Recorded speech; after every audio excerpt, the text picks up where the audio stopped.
এই মুহূর্তে যে খবরের দিকে নজর রাখবো, অবশেষে জল সমস্যা মিটতে চলেছে শিলিগুড়িতে। রবিবার সাংবাদিক বৈঠক করে এমনটাই জানালেন মেয়র গৌতম দেব। দীর্ঘ 5 দিন ব্যাপী পানীয় জল সংকটের সমাধান হওয়ায় আপাতত স্বস্তিতে বাসিন্দারা। পৌর নিগম জানিয়েছে তিস্তা ব্যারেজে কাজ চলায় জল সরবরাহ করতে নানা রকম সমস্যার মুখোমুখি হতে হচ্ছে কর্মীদের। অন্যদিকে মহানন্দা থেকে জল সরবরাহের ব্যবস্থাও করা হয়েছিল। এ বিষয়ে আমরা আরো বিস্তারিত জানবো। ফোন লাইনে রয়েছেন আমাদের প্রতিনিধি রীনা কুমার। রীনা, ঠিক কি জানা যাচ্ছে? অবশেষে কি এই যে জল সংকট যে পরিস্থিতি তৈরি হয়েছিল সেই পরিস্থিতির কি অবসান হলো? তবে একেবারে স্বর্ণালী, দেখো যেখানে যে তিস্তা ক্যানেলের যে বাঁধ মেরামতির কাজ, সেই বাঁধ মেরামতির কাজ চলাকালীন মহানন্দা নদীর জল পরিশ্রুত করে শহরে সরবরাহ করা হচ্ছিল পানির জন্য। তবে সে জায়গায় দাঁড়িয়ে মেয়র গৌতম দেব পরবর্তীতে তিনি একটি সাংবাদিক বৈঠক করেন। সেখানে তিনি জানান যে মহানন্দা নদীর জল সেখানে কিন্তু বিওডির পরিমাণ অনেকটা বেশি থাকায় সেই জল এখন পানের যোগ্য নয়। ফলে তিনি সেই জল পান বা রান্নার কাজে ব্যবহার করার জন্য কিন্তু নিষেধ জানান শহরবাসীকে, এবং এরপর থেকেই কিন্তু জলের হাহাকার পড়ে যায় শহর জুড়ে।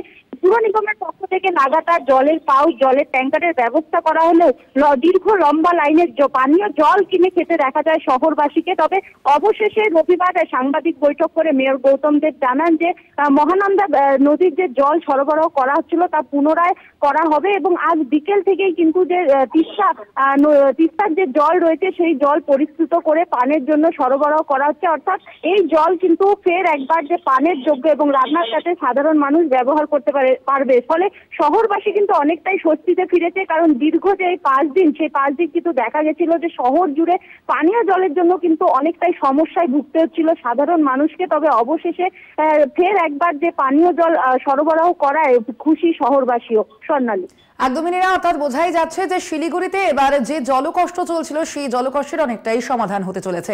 ধন্যবাদ আপাতত তোমাকে রীনা। এ বিষয়ে শিলিগুড়ির মেয়র গৌতম দেব তিনি কি জানিয়েছেন সাংবাদিক বৈঠকের পর শোনাবো।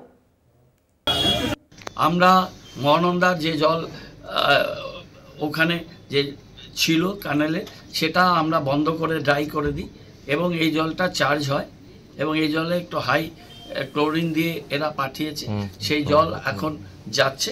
এবং এরা যে মেকানিজম নিয়েছে এবং আমাদের যে সার্টিফিকেশন তারা দিয়েছে, তাতে আজকে বিকেলবেলা থেকে ইভিনিং থেকে